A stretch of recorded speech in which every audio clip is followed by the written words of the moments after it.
College for Women, Chennai. Ma'am is an esteemed scholar with over 15 years of academic experience, having earned a PhD from Madras University. She has published widely in the areas of post colonial Indian fiction, eco criticism, and interdisciplinary literary studies. Her expertise includes environmental humanities with a particular focus on plant subjectivity in literature, blending eco criticism with botanical sciences. Ma'am has worked extensively on the intersection between literature and ecology, contributing significantly to the field through research projects and publications, including those supported by University Grant Commission. She has been an active advocate for the integration of environmental studies in the humanities, making her session today highly relevant to the theme of our FDP. Ma'am's session on environmental studies will explore the multidisciplinary nature of environmental research, especially in relation to language, literature, and ecology. Her work will guide us in understanding the profound impact literature can have on addressing environmental issues, encouraging us to think critically about the role of the humanities in environmental advocacy. Please join me in welcoming Dr. Padma ma'am to deliver this insightful session. Over to you, ma'am. Thank you, Dr. Poonam. And good afternoon. Many thanks for having me here. Uh, it's a pleasure to be involved with SRM University. I have been associated with the faculty in a number of very, very interesting research uh, programs that the department has been doing. I'm also now associated with SRM Mckertich as a parent, so I'm doubly happy to be here. So I thought I could begin with this roadmap. Uh, so if we could begin with looking at some very basic concepts and then move on to some of the ways in which these concepts have been used in recent times, and then look at some of the areas for research.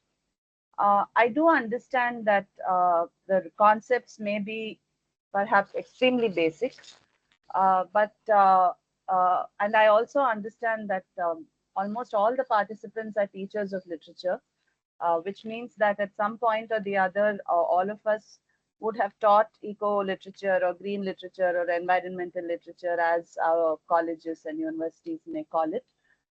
Nevertheless, I request your patience. Uh, I hope we can place all of us on the same page when we go back to our basics, because we will also be able to see how these basics often bring literature, ecology, environment, all of these various and multifarious disciplines together. And like always, I think there's always a chance that something new may strike us.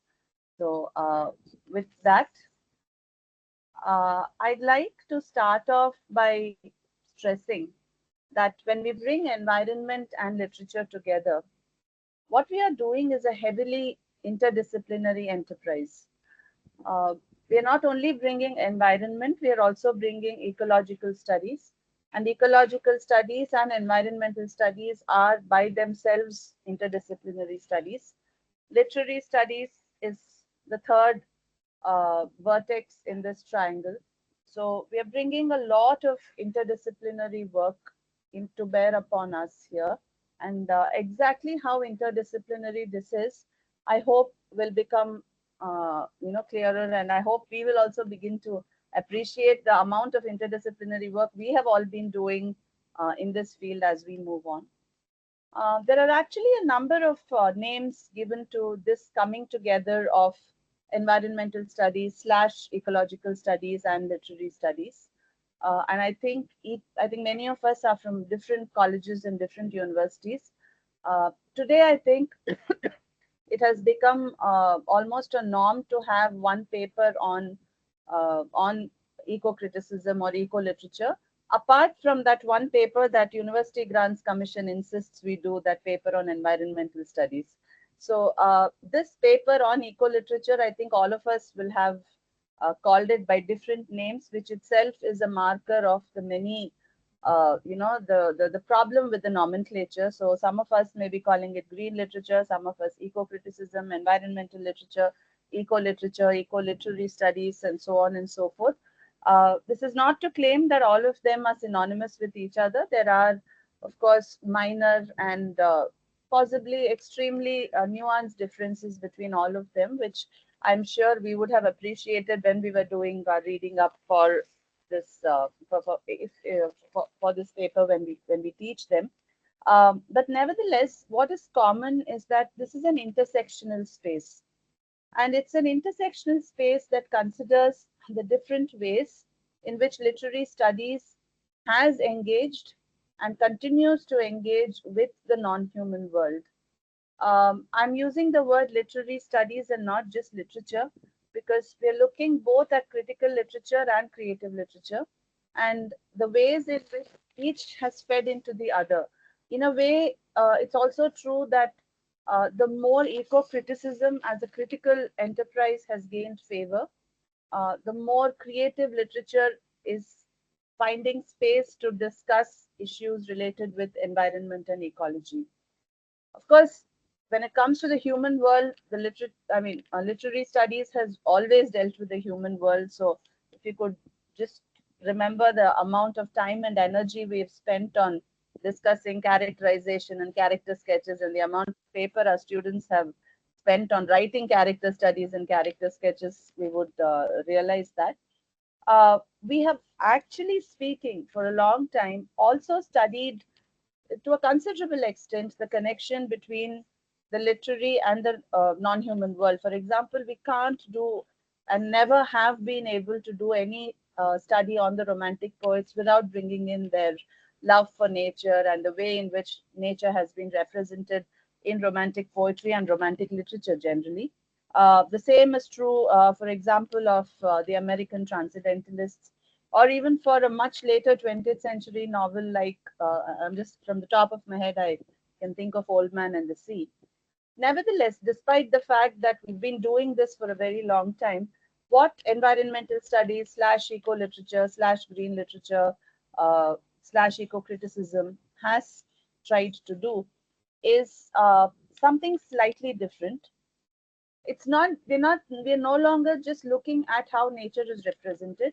We're going a little further by bringing our understanding of the non-human world to bear upon our understanding of texts and of literary criticism.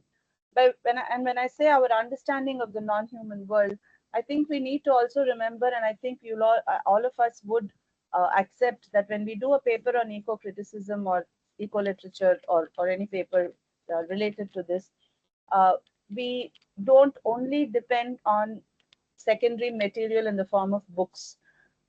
Many of us would go back also to stories that we have heard about plants and animals and mountains and so on and so forth. And many of us might also feel comfortable going back to our own experiences with the non-human world.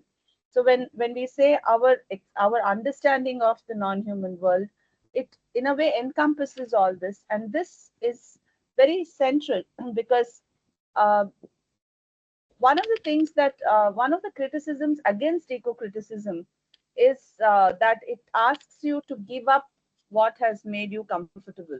So it tells you don't use AC because ACs give out CFC, and be aware of the higher carbon footprint. It tells you not to do things that have made life a lot easier for us. But in many ways, that's not really what eco criticism is telling us to do. Eco criticism is not telling us take the human out of the equation and look at the world out there. What eco criticism does encourage us to do is to recognize that we are a part of the natural world.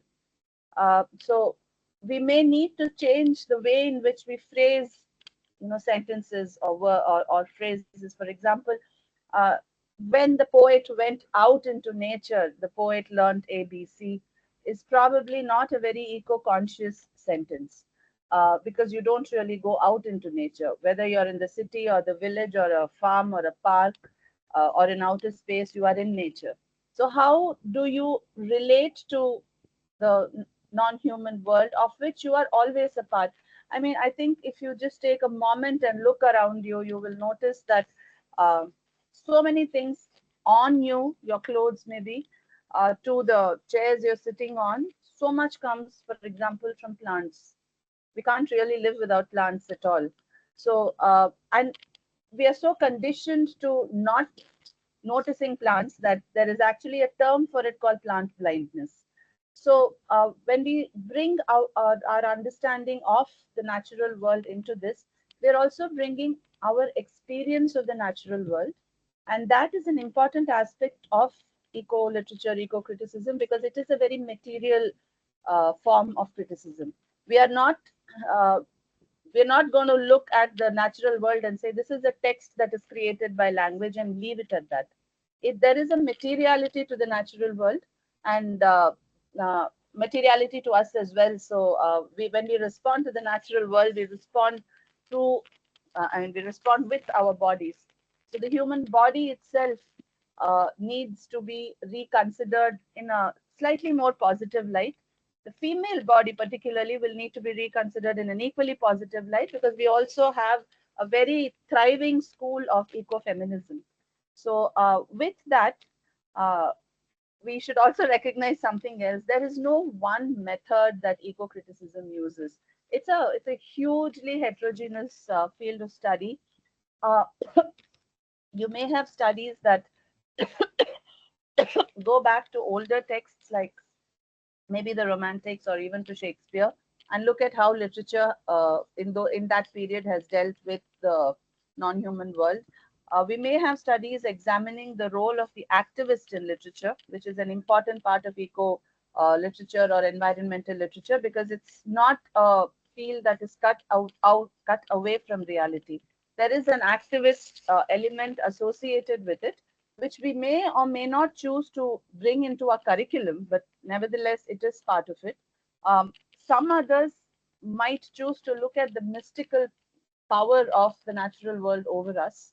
Uh, there's a lot that can be done. There are a lot of studies. For example, if you take a writer like Terry Tempest Williams, there is a lot of work done with her on her writing, which looks at her activism and the environment and the issue of environmental justice, which also in the Indian case is often linked to the justice, social justice related to marginalized groups like the Dalits. So we have an upcoming field that studies the relationship between caste and ecology, because we are looking at a country in where uh, your caste can give you or take away access to certain natural resources or certain parts of the natural world itself. So given this heterogeneity, a lot of scholars have been working towards some theoretical formulations. One of these theoretical formulations is to divide the eco-critical practice, particularly in the Western world, into different waves. Like we have first wave feminism, second wave feminism. We also have different waves of eco-criticism, which is very broad, beginning with a celebration of the natural world in the first phase, to a move towards cultural criticism in the second phase, to looking at a more global reality in the third phase, to focusing on the materiality of the environment of the world around us and of ourselves also in the fourth phase. So given that these are, I'm sure we are familiar with these texts and we've all been using them. These are some of the foundational texts which I think all of us have gone back to at some time or the other. Silent Spring, the introduction to eco-criticism reader is particularly something we love to go back to and is often prescribed. Felix Guattari's Three Ecologies, which brings in Marxist perspective into ecological studies, and a much later book called The Future of Eco-Criticism. But then again, we're looking at the Western world over here. What about India? Uh, so in India, eco-criticism appears. I think I'm right in saying that it's a very popular field for research. Almost every fourth or fifth researcher is working on something to do with eco-criticism. So in India, I think the movement started in 1996. And I think those of us who are from Chennai can feel very proud of this. Chennai has been the center for eco-critical studies in India. In 1996, MCC had a course called Tamil Poetics. MCC English Literature Department had a course called Tamil Poetics, which was later renamed Eco Literature, and it was spearheaded by Dr. Nirmal Selvamani, who was also the editor of the magazine of the journal called Thinai Studies, which I'll kind of mention that a little later again. But Dr. Nirmal Selvamani has been very, very central to eco-critical studies in India. And his concept of oikopoetics, which he takes off from the Thinai concept from classical Tamil literature, is something that most people have gone back to. And it was in the same year, in 1996, that MCC had a conference on ecology and literature. And at that conference, Scott Slovic, who is like all of us, I'm sure all of us are familiar with Scott Slovic as an eco-critic. He mooted the idea of starting the ISLE, the Indian chapter of the Association for Study of Language, Literature and Ecology, Literature and Environment, sorry. And the rest, as they say, is history. Uh, Dr. Nirmal Selvamani's student, Dr. Rayston Alex, has written also extensively on eco-criticism in India. And the different phases of eco-criticism that I have mentioned here are from his article. So we move from focusing on Thinai, which is still a very, very popular concept to go back to looking at texts from India and from outside, literary texts, and moving beyond that into looking at uh, texts which are not necessarily published texts, looking at texts which are, which are from different media. And across, I think something that characterizes eco-critical studies in India is our fascination with ecofeminism, um, and the problematics, the essentialist problematic of ecofeminism. Just like the eco-criticism reader or the Silent Spring in the West, I think Vandana Shiva's Staying Alive is a very, very foundational book in that area. And I think most of us keep going back to it. So with that, if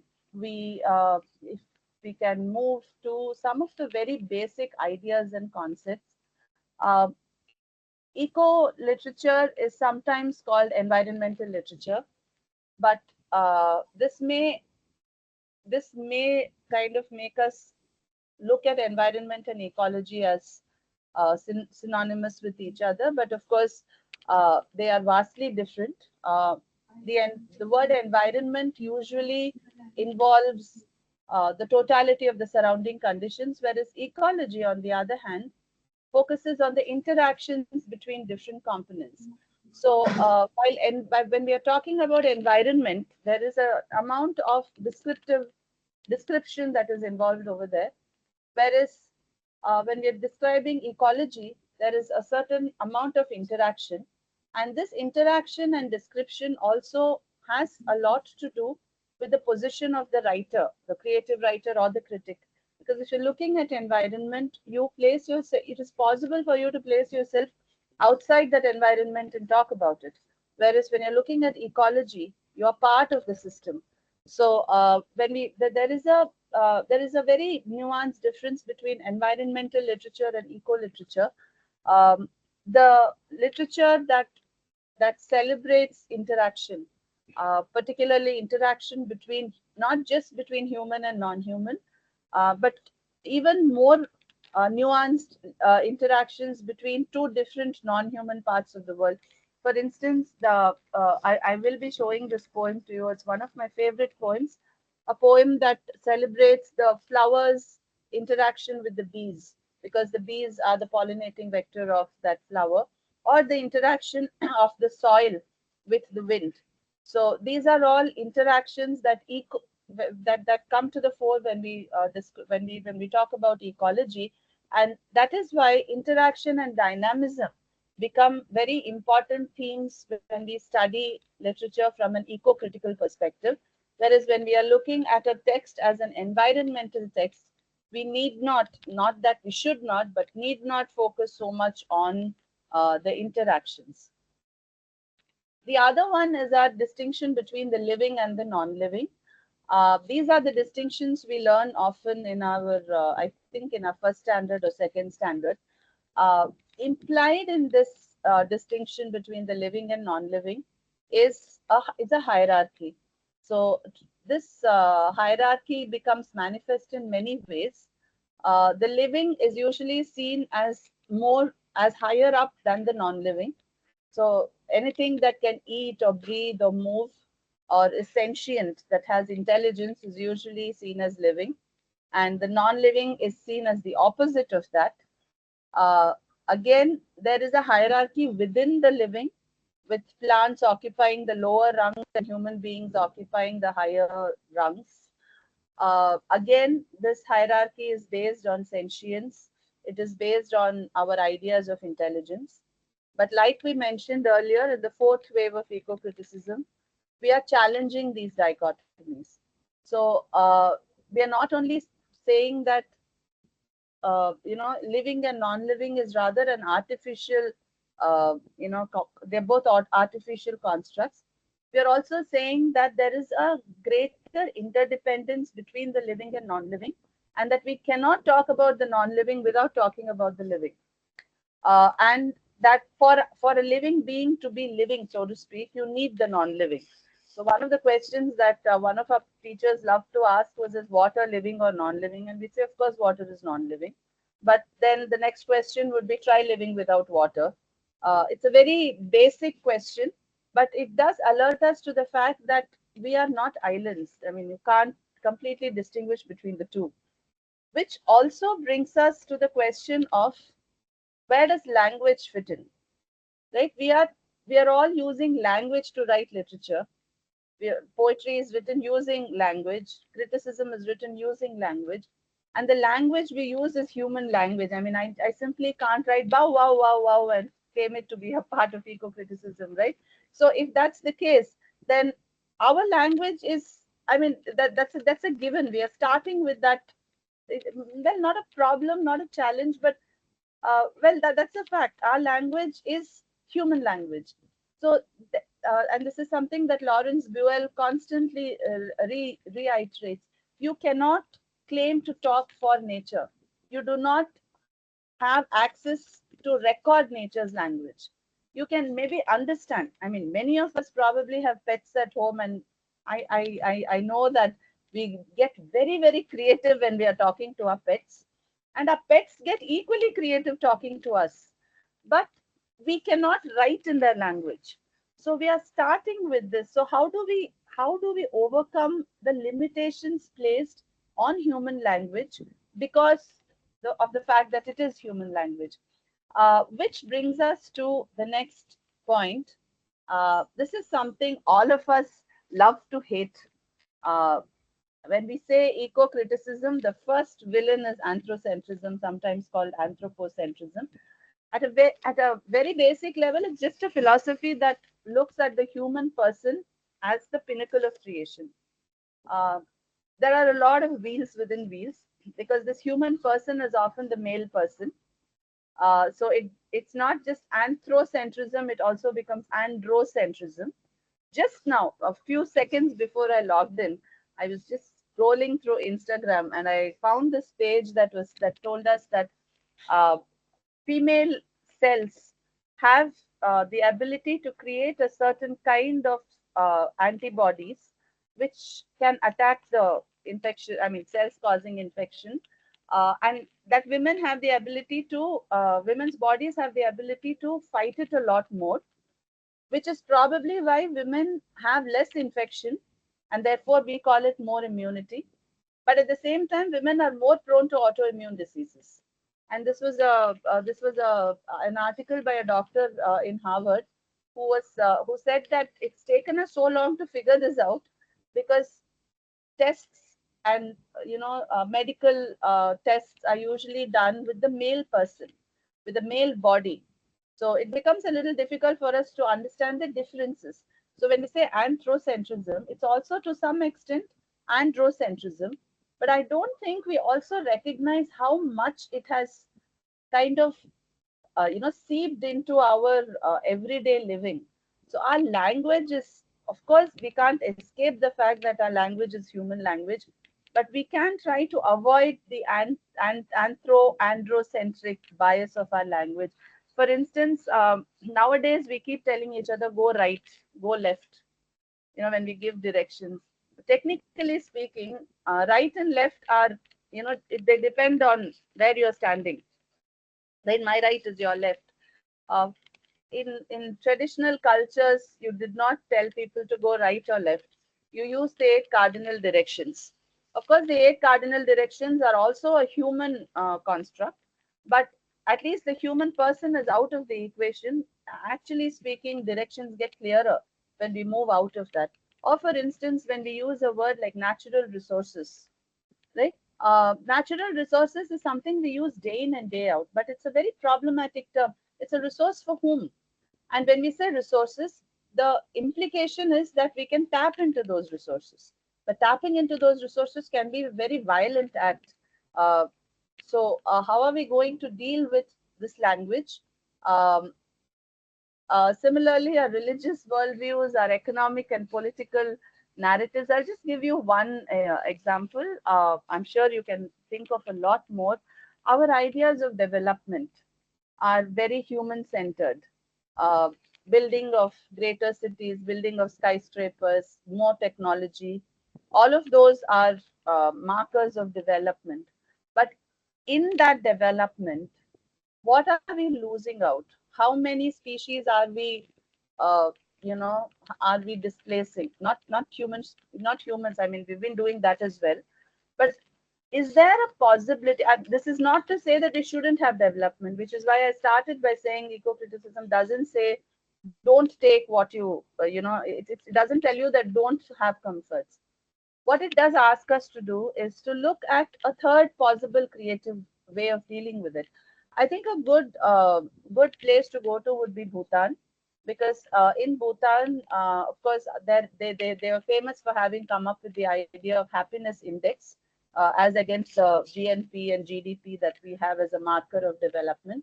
But any design of an architecture, or I mean, any design of a house or a swimming pool or whatever over there, is approved only if it can show that it is not interfering with the already existing ecosystem over there. So there are examples over there where right in the middle of a building there is a tree, and the tree it has a pride of place there. The building has worked around the tree and it's worked perfectly well. In fact, in Chennai, I don't know how many of the participants are from Chennai. There are two spots which do that. One is, I don't know if it still exists. There is a Saravana Bhavan hotel, a small outlet in T Nagar, heart of the city. If you walk into the hotel, you will find a tree right in the center. The restaurant has survived quite well around it. The other one is a pretty, one of the classier places called the Broken Bridge Cafe, which is in Adyar. It's a very well known and a very it's got a clientele of a very what shall we say, the upper class clientele. Right in the center is a very beautiful tree. You can't see the leaves of the tree from inside the restaurant because it just goes up. But the decision was not to destroy the tree. The restaurant has grown around it. So is there a possibility of doing something like this? Perhaps not as extreme in a way as happened in Turkey. I think in 1930, Ataturk did not give and this is seen as the foundational moment in Turkey's environmental history. Ataturk did not give permission for a tree to be cut down because it was hindering the mansion opposite it. So he said, don't cut the tree, move the mansion. So that mansion has now become a national exhibit. It's called the moving mansion. So they've actually lifted the mansion, put it on wheels, and it's called the mansion on wheels. Perhaps we don't need to go to that extreme, but is there a possibility of moving between all of these? At the same time, when we do literature, even when we do environmental studies or when we do eco literature, how anthrocentric are we? So, for instance, for a long time, we interpret a poem, right? Our question was, what does this mean? Interpret the poem. What do we mean when we say interpret the poem? So it's not enough if a poem is just about a man walking on the road and looking at daffodils and saying, it's very nice. He also can't stop with that. He has to go one step further, right? He has to say, when oft on my couch I lie in silent or in pensive mood, they flash upon the inward eye, which is the bliss of solitude. So there is a movement from the material, from the literary to the metaphoric. So and this is often what happens when we do an analysis of a text. So we would move from a literal meaning to a symbolic meaning. When we read Blake's Rose, the sick rose, "O rose, thou art sick," the invisible worm that howls in the night has found out thy bed of crimson joy, and so on and so forth. We would we do not like to think that a poem is just about this rose and a worm, right? We would like the poem to be something more than that. So the rose becomes female beauty and the worm becomes time or whatever else we wanted to. But this metaphorization is often an anthropomorphic thing that we are doing. Uh, so I have given one more phrase over there, genre theory, but I will leave you to go back to Joseph Meeker's essay in Eco-Criticism Reader for that, where he challenges our idea that the tragedy is a more serious form than comedy and proves quite well that it is comedy that is eco-conscious and not tragedy.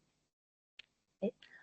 So two or three other concepts that we look at. Biocentrism challenges anthropocentrism by giving value to all living things, but ecocentrism actually challenges biocentrism because we have value given to living or non-living things. So it doesn't matter what you are. There is a reason why you are here. And of course, something that we all again love to go back to, deep ecology, which draws from a philosophy of ecosophy, where the human person is just one among many creations and therefore does not hold any special place. But from here, what is also important is the Gaia hypothesis, which looks at the Earth as a self-modulating system. And from Gaia hypothesis, we have the importance given to interaction, to modulation, to adaptation, which we look at in which are motives and ideas we look for in eco-literature. And of course, ecofeminism, which that's a very, very simplistic understanding of ecofeminism. It's a question of the treatment of women mirroring the treatment of ecology. But in terms of its attitude towards development, towards activism, we find a lot of interdisciplinarity coming in there as well. This is again something I think many of us would love to go back to. And the fact that the person's picture that you see there, Barry Commoner, he was the one who gave us the 4 laws of ecology. But Barry Commoner was a biological scientist as well as a politician. He was a member of the US Senate, which brings in this idea, which brings out not just the interdisciplinarity, but the fact that ecological studies has a practical component to it. So I think the 4 laws are what we are all quite familiar with, but I'd just like us to recognize 2 things. One is that you'd notice that the 4 laws reinforce the idea of interaction and the fact uh, that not just that everything must go somewhere, but when you say everything must go somewhere, you're bringing in immortality in a very material way. So I'm sure many of us have come across the statement that there's some cell in your body that once belonged to a dinosaur at some point. Because somewhere along the line, the dinosaur has died, it has become part of the earth, something else has grown over millions of years. So it could be just one small part of your cell, of one cell, but it still connects you to your history. So that there is an immortality, but this immortality is not the immortality of theology or religion. It's a very material immortality, which is something that we need to recognize, because eco-criticism, environmental studies is a very material, uh, it's a very material field. I'm sorry, I'm just going back for a minute. When we say nature knows best, again, it's a very problematic statement, because, for instance, if you have a deadly disease, don't you look for medication to cure yourself? Nature knows best. She gave you the disease, so you're supposed to not get cured. No, that's not what is meant. If you go back to ecosophy and deep ecology and Arne Nay's writings, it's he has 8 points that he says underlie or underpin most ecosophical discourses. And one of them is that we make as minimum an intrusion as possible, not no intrusion, as minimum an intrusion as possible. So it's not a question of I'm going to lie down and let the infection take over me. Uh, it's recognizing that our research into medical science also can be a lot more humane, perhaps. So when we say eco-literature, again, we notice that there is no single way of describing or defining it. It could be a representation of a certain way of thinking. It could be a certain kind of poetry. It could be the recognition that the non-human world is not just a backdrop, that human beings are held accountable to the non-human world, or it could be that we have themes of interdependency, the sense of humility on the part of the persona, which brings us to a lot of maybe mythical or traditional narratives.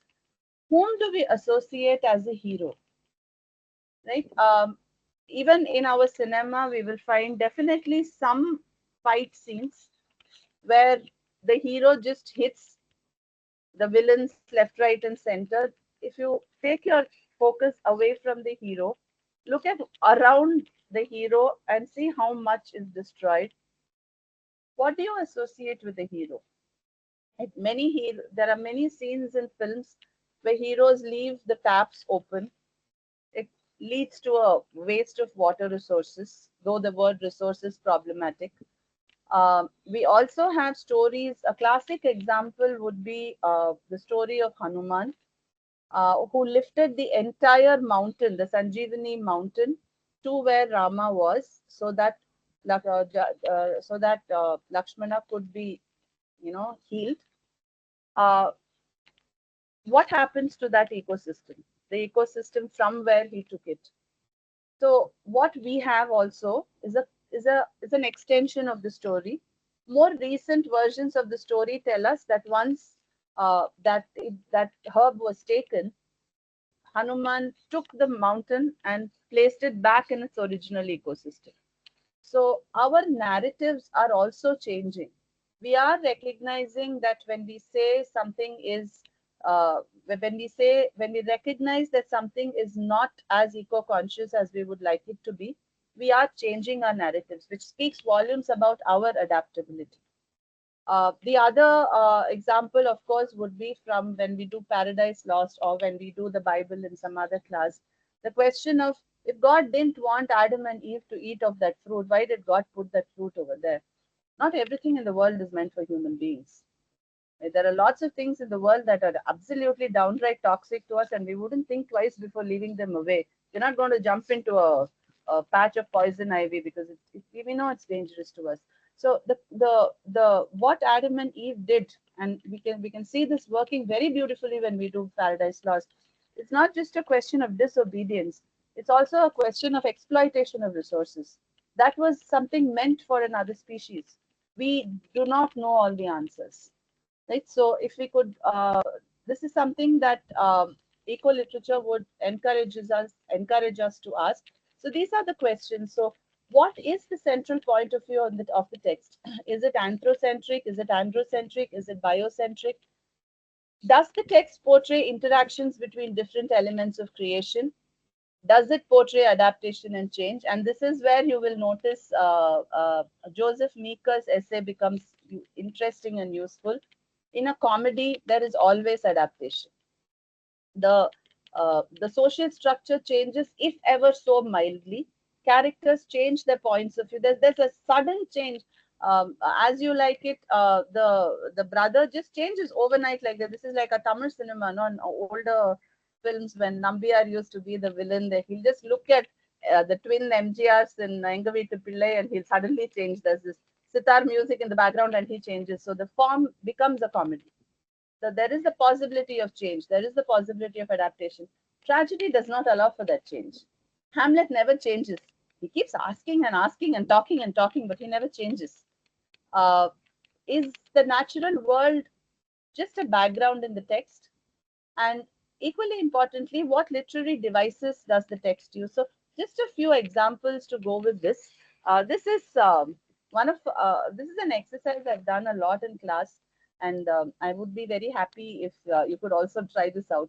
It's a very popular poem, and whenever we speak of nature writing, we always go back to the romantics, and rightly so, because especially coming from Pope and Dryden, romantic poetry was really, it opened our eyes to the natural world. But if you look at the poem and you look at the green highlights, those green highlights are the verbs that that are related to the daffodils.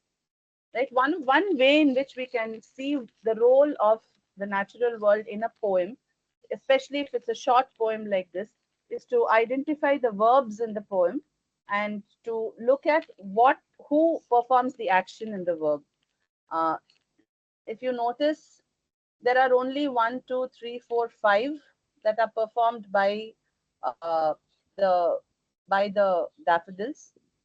Everything else is actually performed by the speaker. The speaker wanders. The speaker lies on the couch. The speaker gazes. The speaker has them flash in his eye, and at the same time, you also have a number of verbs that are associated with a simile. It's not with the daffodil as a material presence, but with a simile.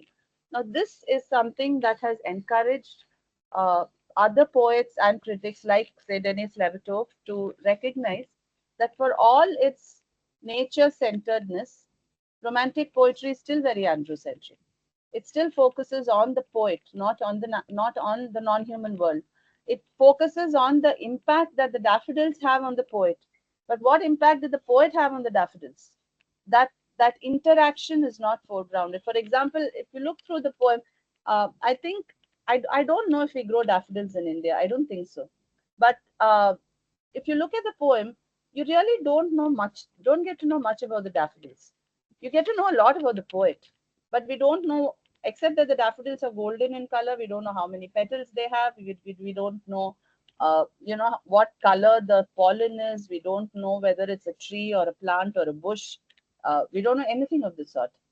But if you take, on the other hand, a poem like this, which usually, again, we like to contrast with daffodils. This is by Denis Levertov, who's an American poet.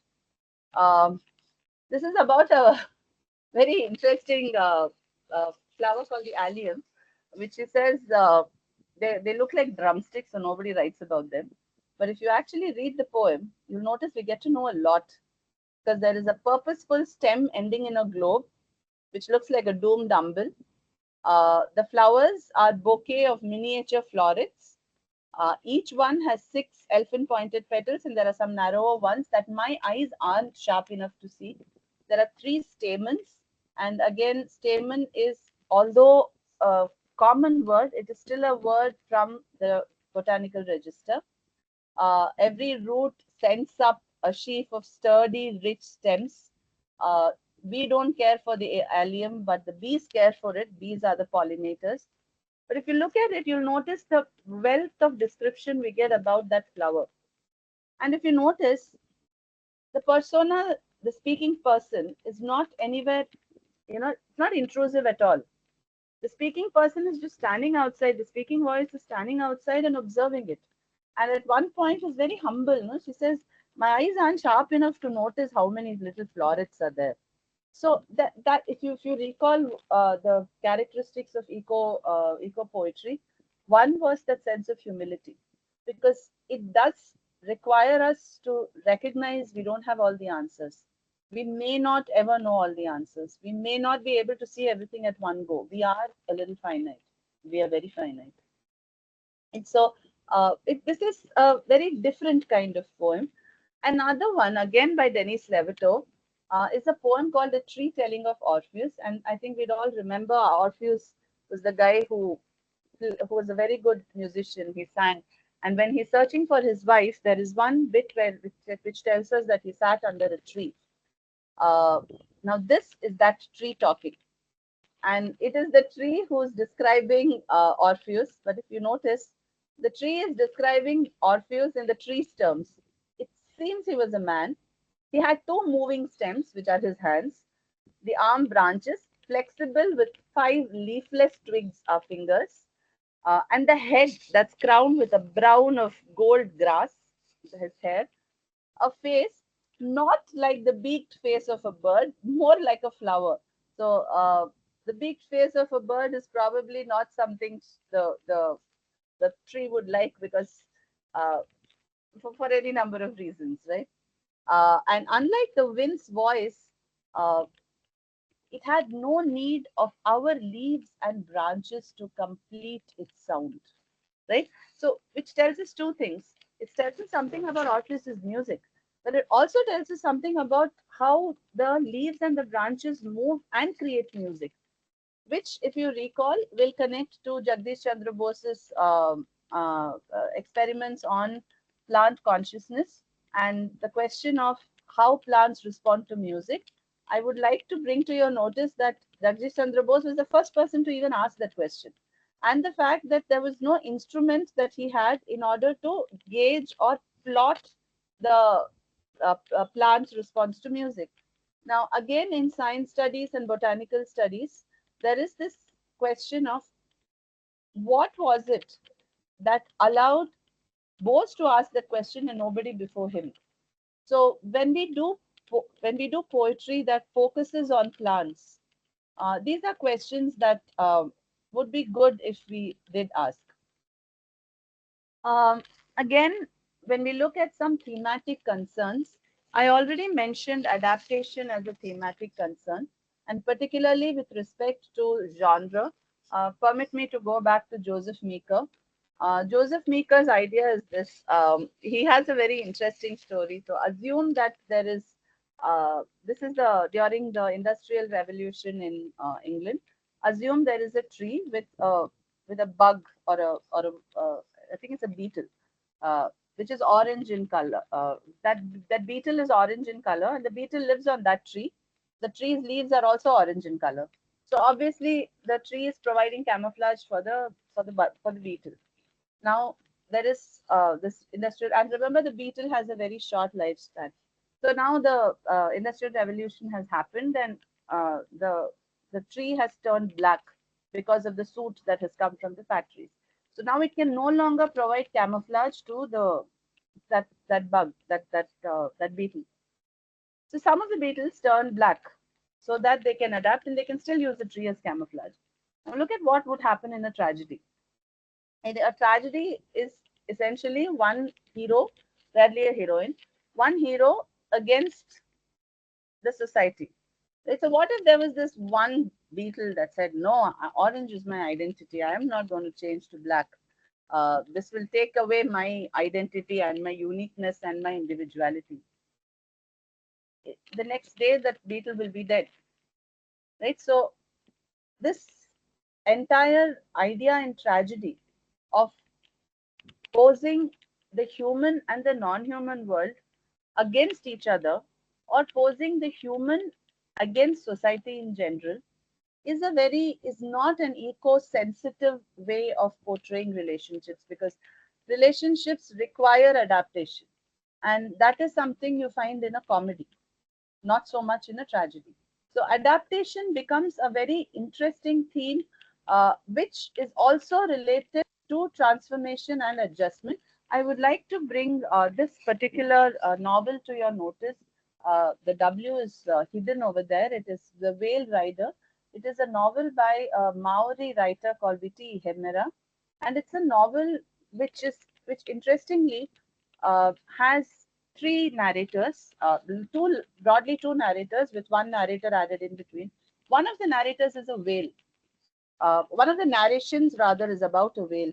So you have chapters alternating between the land and the hydrosphere. So you have a herd of whales that is doing its usual migration uh, across the Pacific Ocean, and it comes towards an atoll over there, and that is the place where a number of nuclear tests had been done, which means that there is a lot of nuclear waste underwater, which is radioactive. So the whale's sense of direction is compromised. So rather than go the usual way, along with the fact that there are lights from the harbor which confuse the whales about, and this is something all of us are familiar with, particularly with respect to turtles. The whales land up on they shore up, they come on land, and there they're killed. One whale particularly is killed, but this is a community of Wangara, a community called the Wangara tribe, for which the whale is a sacred animal. So they have a pact with the sea, with the ocean there, with the sea that is there, the part of the ocean that's there, and they when they fish, they bring out the first fish and they throw it back into the sea. They say that, and when they throw it back with the promise that they will not fish more than what they require, what the community requires. Now, this brings in a lot of things. This brings in the idea of the global market, which, for example, we're all told that olive oil is very good for health. But we should also recognize that as somebody living in Tamil Nadu, olives don't grow, they grow very far away. We don't know when they are plucked, we don't know when they are cold pressed, when they are packaged, when they reach our supermarkets, and when we are actually taking them. So ideas of what is good for your health will also definitely depend on where you are staying. So these are issues that are built into the narrative of the whale rider. Along with that is the fact that the whale actually saves the human being, uh, which is again a narrative that many of us would have heard. There have been instances of dolphins and whales protecting human beings who've almost drowned in seas and oceans, and carefully looking after them until somebody finds them. That's more or less what happens over here. So it's a very beautiful novel. There's also a film associated with it, and it's a film in which Viti Hemera was also part of the production. On the other side, I've written species-specific studies. Cetology, the study of whales, whale lore, is something very closely associated with the whale rider. Similarly, we can have studies related to particular species of birds or animals, which are part of any narrative that you see. So there is a poem by Denis Levertov about the wine leaves. It's a poem where the persona enters the room and says, "Oh, I heard the vine leaves whispering to each other, but then I didn't want to interrupt them. So, and as soon as they came in, they all stopped talking, almost as if, they like we all do in a room. Somebody comes in, we stop talking. So the next time I'm going very carefully inside softly so that I don't disturb them." Now, our first response to this would be to look at this as an example of personification. But at the same time, we recognize that science has told us today that vine leaves particularly communicate with each other. So the communication is happening, and the persona therefore is not really just going on a flight of fancy. The persona is somebody who has understood the language of the vine leaves. So again, we are forced to come back to a more material understanding of the text itself. Of course, activism is something that we are very we closely associate with eco-criticism and environmental studies, which is why it is good if most of our curriculum on eco-criticism or eco-literature or environmental literature moves along, I mean, has some practical component in it. It could be something as simple as taking the class out on a trip off the campus. We may come across species of birds or animals that we've never, or even worms, butterflies, grass that we've never aware of, or some space nearby where the class can just go and observe. It needn't be, a space with lot of grass. It could just be the urban landscape, because the urban landscape is still a landscape. It's just that it may have more buildings than plants, but it's still a landscape. There's mud, there's grass. So that's something that needs to go along with the creation of a syllabus. Through the arc of the rainforest, I've put down there largely because it's a very good example of what has come to be known as the narrative of the Anthropocene. It uses the mode of magic realism. It's written by a Japanese writer who settled in the US, Yamashita, and I would definitely recommend this as a possible text for either research or for even putting on the syllabus. So, given all this, what are the various theoretical formulations that we have? One is our own Tinai poetics, which, like I mentioned earlier, came with Dr. Nirmal Selvamani. If you remember, classical Tamil literature has the Aindinai, the five landscapes. So, taking off from there, Dr. Selvamani has come up with the concept of the oiko poetics. He looks at each Tinai as an oikos, but also extends it to look at different kinds of relationships between the natural and the human and the non-human world. For instance, there is the integrative oikos, there is the disruptive oikos, there are other kinds of oikos, and he gives examples of each. He also he also gives us which period in India's history, which kind of oikos was most popular. So that is a very homegrown Indian kind of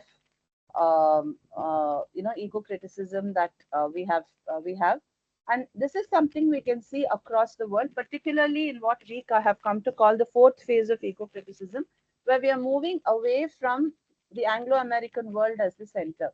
So we do recognize that there are ways in which different regions relate to their literature and their ecology. So Turkish eco-criticism has become very popular in the last few days. Turkish media seems to have picked up a lot. I think a lot of our OTTs have a lot of Turkish series and serials in them.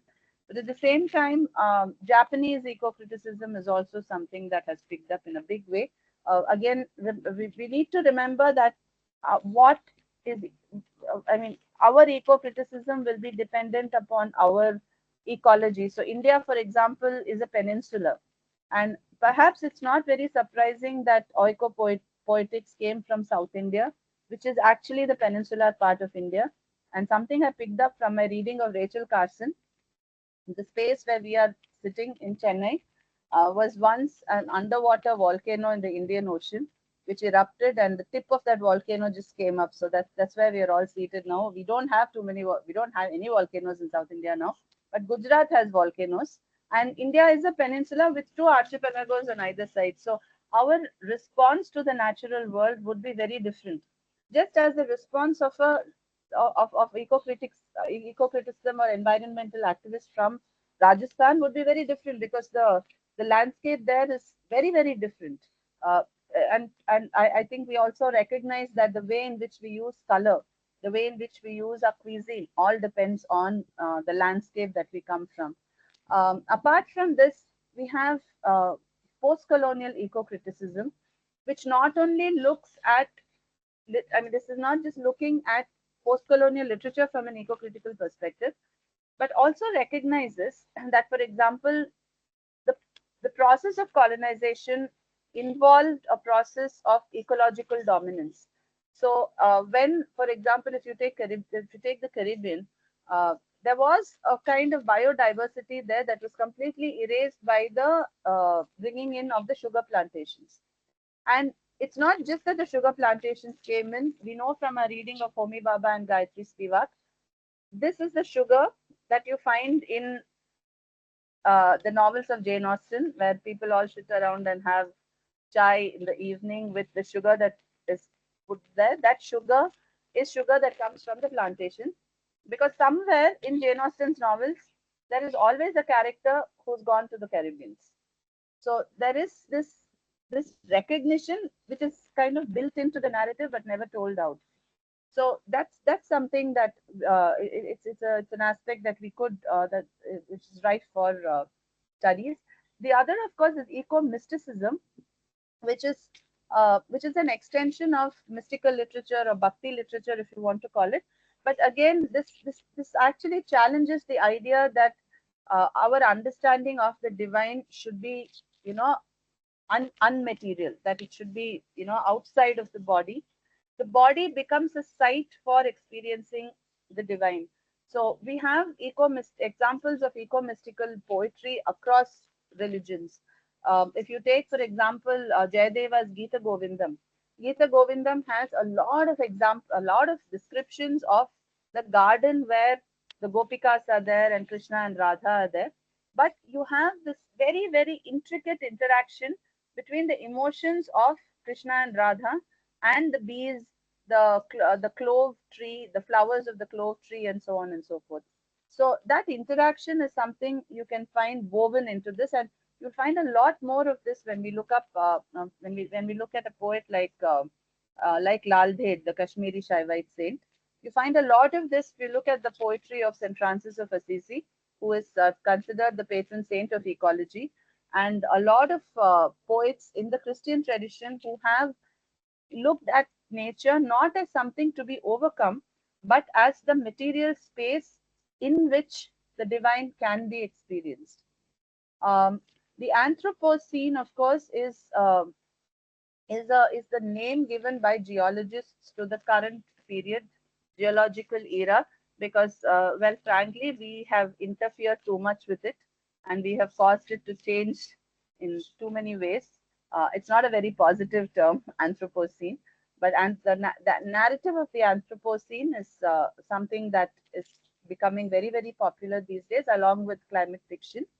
Then, of course, there are animal studies and critical plant studies. I think many of us are familiar with that zoomorphism uh, and green studies, which actually represents plant studies. We have the dual aspects of nature writing and writing nature. Again, the question of who can write nature. You have poets and essayists who take a walk into nature. Again, that's a very problematic phrasing. And they write about nature. Are they walking towards nature in order to dominate nature, or just to be part of nature without realizing that they already are part of nature? So all these problematics do come in. We have urban studies and eco-criticism. Urban studies is a rather perhaps surprising entry into eco-criticism in the recent times, because we don't associate the urban place with ecology, but it still is, it has its own ecology, a very different kind of ecology perhaps, but nevertheless it does have, and it still needs to be theorized. We also have, of course, indigenous knowledge systems, which I think many of us would be doing when we do any classical literature. When we do classical Tamil poetry or Sanskrit poetry, we will go back to classical, systems of knowledge. But and again, the last two that I've put down there are very recent entries into eco-criticism. Presentism is something we've all been doing. It's just that it hasn't had a name so far. What we mean basically by presentism is that when we approach a text, our present moment and our present ecological, political, economic reality is the point from which we can approach that text. So if we are approaching Shakespeare, we are not approaching Shakespeare necessarily from his time. We are approaching Shakespeare from our time. So we go back, of course, to Stuart Hall's similar comments on history and history writing. But this is interesting, because if you're going back to Shakespeare, keeping ourselves, our current reality in mind, then we probably get a more nuanced understanding of why Shakespeare is or is not still relevant to us. So what kind of and Shakespeare has been used extensively in eco-critical studies. The last one, eco-logocentrism, of course, just adds the word eco to Derrida's logocentrism. But this is an idea that recognizes that as it stands today, and that's why I put it at the end.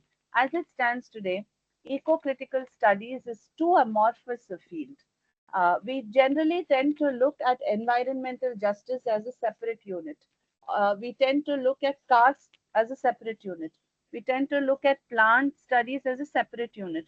But that's what happens when you don't look at the intersections. So, eco-logocentrism is something that allows us to recognize that we need to look for connections. Just like logocentrism is that philosophy of presence, that ultimate presence. So, we tend to think that behind ecology there is behind all of this there is one ecology, but how do we theorize plurality? How do we theorize the plurality of ecosystems? How do we theorize the plurality of approaches to these ecosystems? So that's just up and coming. There's not much work done on it, but it's something that is very rife. And so I'll end with this. It's a very beautiful prayer that I found from Turkey. May your tall, stately mountains never fall. May your big shade tree never be cut down. May your clear running waters never dry. May your wings never be broken. May your grey horse never slip while running. Thank you so much. Thank you so much, ma'am. Thank you so much, ma'am. Your, dedication towards the eco-criticism is even evident through your slide where everything is green in color. That shows that how relevant it is. Thank Thank you you. for telling us that resources, just because it is resources, are not something to be taken easily and to be exploited.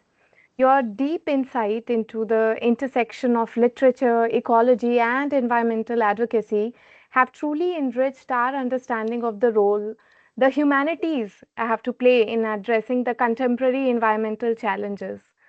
So, we thank you, and if You. anybody has any question, they can raise. Uh, uh, can I speak? Am I audible? Yes, Yes, Srimati ma'am. ma'am, you are audible. Yes, I really liked your session. I Thank you. really feel that a lot of insight, lot of hard work. I think you have really balanced between the academia and activism. So I Thank you. always talk about this with the students that we do have a happiness club in our college, Oh, and I make wonderful. the students plant trees and adopt them. Kind of, Oh, otherwise, it just they otherwise they just plant the trees and just go forget it. away. So this is something that they have to talk to them, they have to talk to the trees, they have to have a kind of interaction with them. So Oh, I that's really wonderful. share the same thoughts with you. And I come across, I really want to share this also, kind of Rabindranath Tagore's a beautiful essay called Religion of the Forest. I think you would have Yes, come across yes, that. yes, yes. It's a very beautiful essay that it's part of, and I being working very closely with a Indian knowledge system. Huh. I really wanted to share this. Many people know Sita as a kind of person who was kind of sent to forest. In fact, she loved trekking, and kind of she used to go to the forest. Not that she was abandoned and she was suffered in the forest. In fact, she enjoyed. So I have written a poem on that also. Oh, that's wonderful.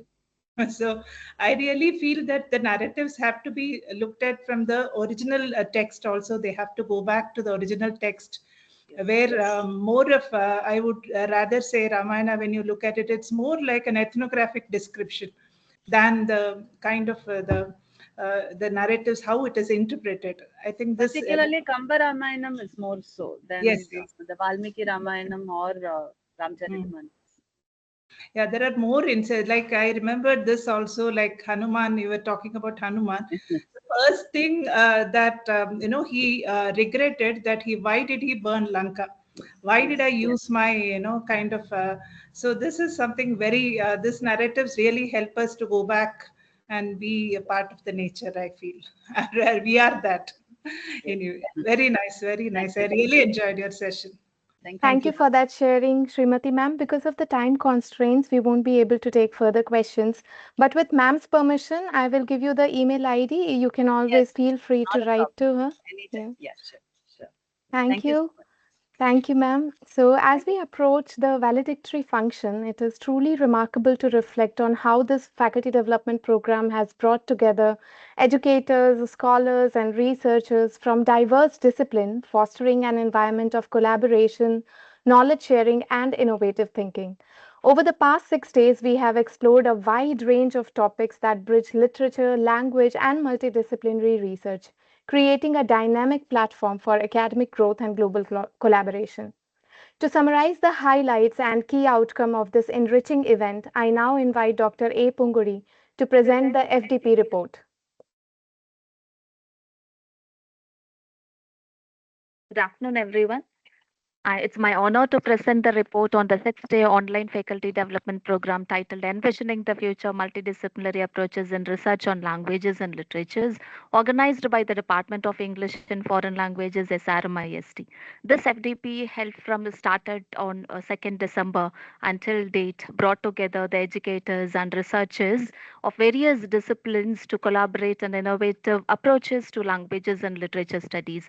With an impressive participation of 120 scholars from various institutions across India, the FDP was a testament to the academic community's commitment to excellence and intellectual growth.